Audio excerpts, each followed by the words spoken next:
episode was adapted and written by my good friend and amazing talent, Paul Dini. And a lot of these toys in Bat-Mite's lair are Saul's. They went to Saul's house in Chicago and photographed all his toys.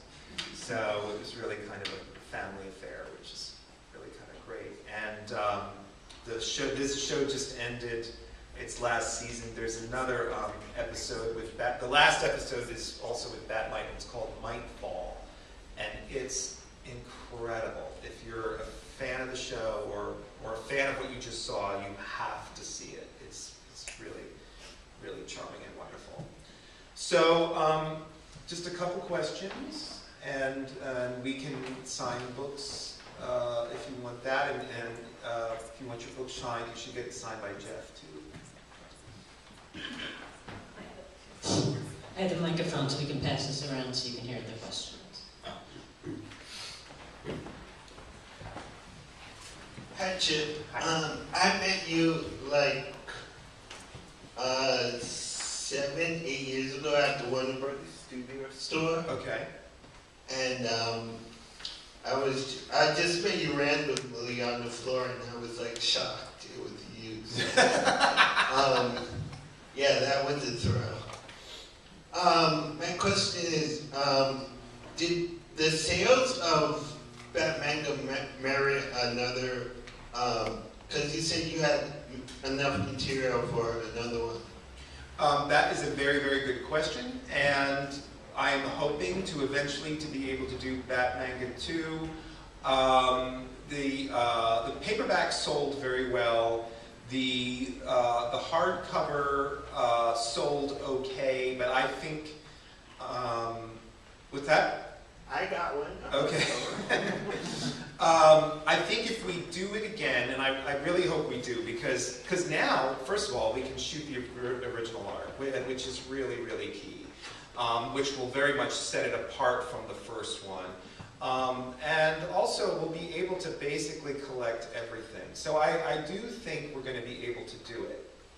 It's just going to be a bit of time down the road, because the next project that I'm bringing out is an original Batman graphic novel called Batman Death by Design, and that's coming out in May, and that's been very long in the doing, and I think it'll be worth it. But I've had to put a bunch of other stuff on hold in the meantime. Yeah, it looks great. Death by Design looks awesome. Thank you very much. Can't wait. Thanks.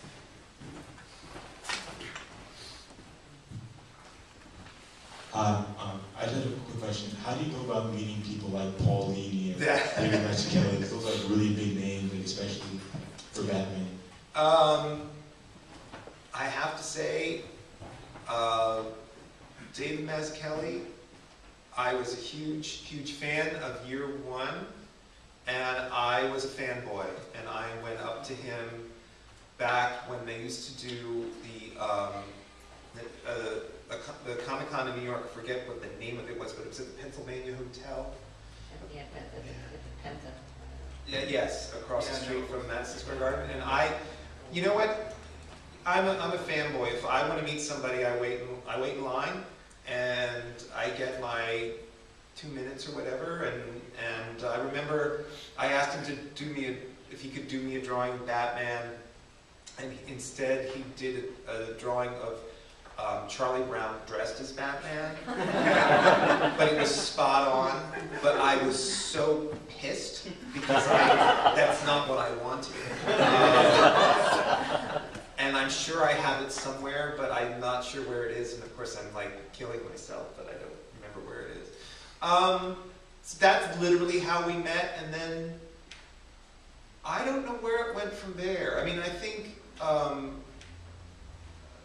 if you start working in the business and the industry, you start to get to meet and know some of these people. There's an editor who was at DC Comics, who is now at Abrams with his own imprint, named Charlie Kochman, and he put me and Paul Dini together to do the Batman animated book. And so that's how we I don't know if that's how we met, but that's definitely how we became friends. So, you know, I don't know. But even Frank Miller, I remember, you know, I waited in line for 2 hours to introduce myself. If there's somebody I like that much, then I figure I'll just do it that way. Any other questions? I have a question if no one else does. And for anyone whose first time it is at this exhibit, there's a Mazzucchelli on the wall right here. I was just wondering if you could comment on how DC basically forgot about this whole thing. Is there any evidence as to like how they just forgot that they had given the rights to Shonen King? I have absolutely no idea. I wish I had some kind of great sort of cover-up goofy story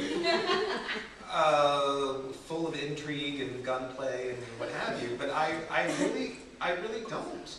It was almost as if, like, I was in Japan twice on other business, but then I made side trips to vintage manga stores with color Xeroxes of this stuff.